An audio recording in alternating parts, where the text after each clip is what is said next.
No passado, o pensamento predominante no Ocidente estava baseado em uma concepção de universo onde a Terra ocupava o centro de tudo. Esse modelo, conhecido como geocentrismo, parecia inicialmente plausível, uma vez que nossas observações diárias e senso comum não indicavam nenhum movimento da Terra em relação ao solo que pisamos. Superficialmente, não havia evidências de que nosso planeta estivesse em movimento. Assim, a explicação mais simples era de que o Sol, a Lua, os planetas e as estrelas orbitavam a Terra em órbitas distintas.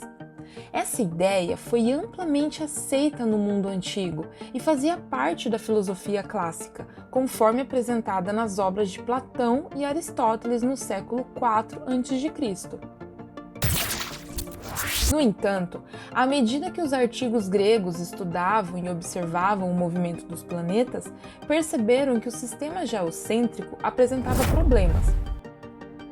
As órbitas dos 5 planetas conhecidos, Mercúrio, Vênus, Marte, Júpiter e Saturno, apresentavam trajetórias complexas. Mercúrio e Vênus eram frequentemente avistados tanto no céu da manhã quanto no céu da noite, descrevendo trajetórias próximas ao redor do Sol. Por outro lado, Marte, Júpiter e Saturno levavam tempos distintos para completar suas órbitas ao redor das estrelas de fundo, exibindo movimentos complicados e trajetórias retrógradas, onde temporariamente desaceleravam e revertiam a direção de seu movimento. Essas observações e a falta de simplicidade no sistema geocêntrico levavam a questionamentos e desafios em relação a essa visão tradicional da cosmologia. Para elucidar essas complexidades, os astrônomos da Grécia Antiga introduziram o conceito de epiciclos, que eram subórbitas ao redor das quais os planetas pareciam circular, enquanto os pontos centrais das subórbitas se moviam ao redor do Sol. Esse sistema foi aprimorado pelo astrônomo greco-romano e geógrafo Ptolomeu de Alexandria, no século II d.C. Mesmo na época clássica, existiam divergências de opinião. Por exemplo, o pensador grego Aristarco de Samos utilizou medições trigonométricas engenhosas para calcular as distâncias relativas do Sol e da Lua no século III a.C. Ele descobriu que o Sol era imensamente grande, o que o levou a sugerir que o Sol provavelmente era o ponto central de todo o movimento cósmico. No entanto, o sistema ptolomaico acabou prevalecendo sobre as teorias rivais, com implicações de maior alcance.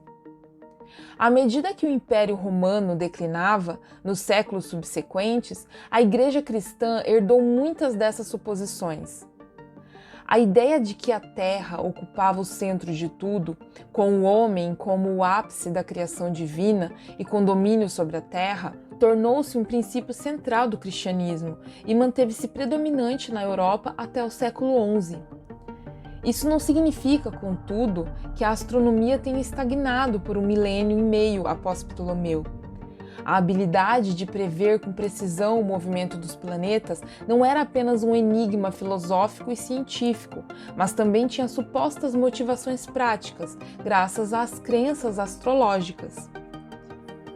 Observadores de astros, independentemente de suas convicções, tinham fortes razões para realizar medições cada vez mais precisas dos movimentos planetários. Os últimos séculos do primeiro milênio foram marcados por um notável florescimento da ciência árabe.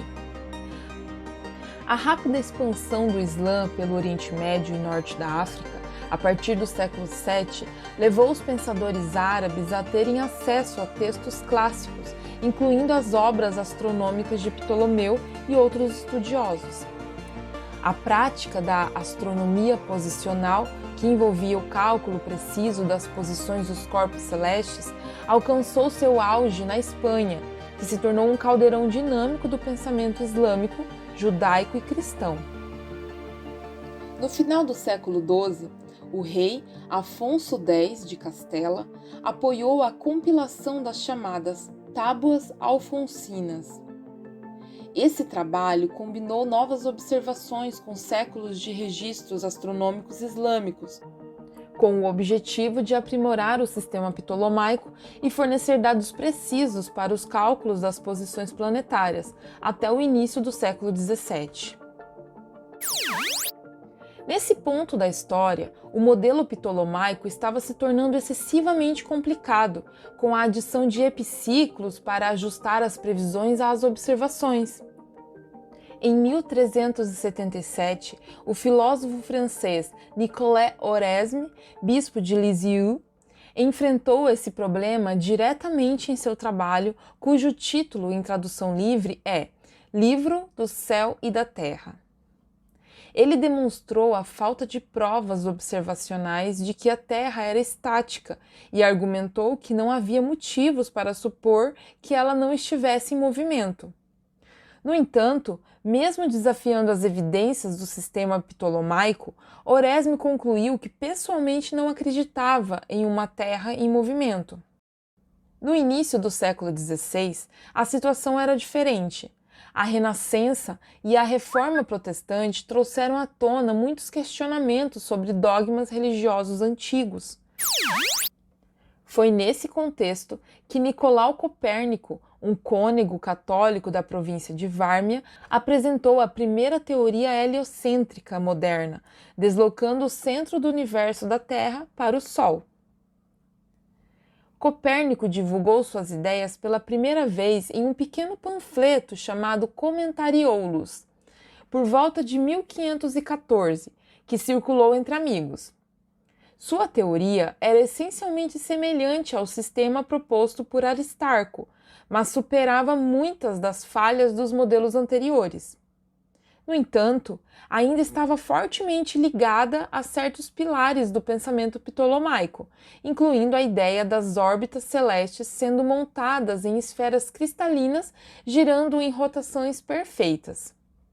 Isso levou Copérnico a introduzir seus próprios epiciclos para ajustar a velocidade dos movimentos planetários em certas partes de suas órbitas. Uma implicação importante desse modelo foi o auge significativo do tamanho do universo. Se a Terra se movia ao redor do Sol, as estrelas deveriam parecer mudar de posição no céu ao longo do ano devido aos efeitos de paralaxe causados pela mudança de perspectiva.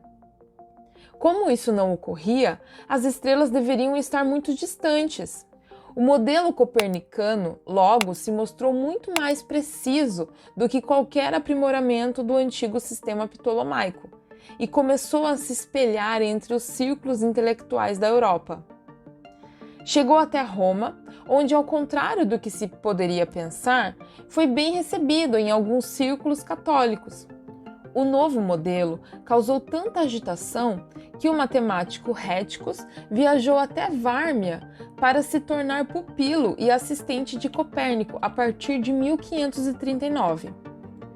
Rhéticos publicou o primeiro relato do sistema copernicano com ampla circulação, conhecido como Narratio Prima, em 1540. Ele incentivou o já idoso sacerdote a publicar seu trabalho na íntegra, algo que Copérnico vinha considerando há anos, mas só concordou em fazer em 1543, pouco antes de sua morte.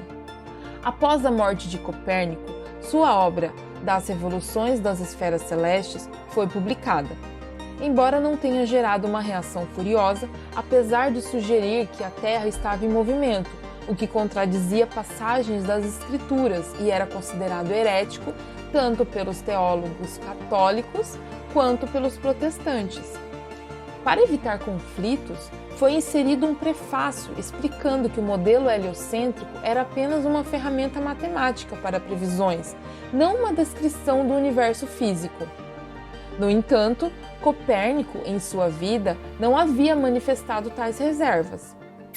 Apesar das implicações de heresia, o modelo copernicano foi usado pelos cálculos relativos à reforma do calendário, promovida pelo Papa Gregório XIII, em 1582. Entretanto, o modelo prognóstico de Copérnico logo enfrentou problemas de precisão devido às observações meticulosas do astrônomo dinamarquês Brahe. Brahe demonstrou que o modelo copernicano não descrevia adequadamente os movimentos planetários e tentou resolvê-los com um modelo próprio, onde os planetas orbitavam o Sol, mas o Sol e a Lua permaneciam em órbita ao redor da Terra. A verdadeira solução, que eram órbitas elípticas, só seria encontrada por Kepler, seu discípulo. Levaram-se cerca de 6 décadas até que o modelo copernicano se tornasse verdadeiramente emblemático na Europa, especialmente após a divisão causada pela reforma da Igreja.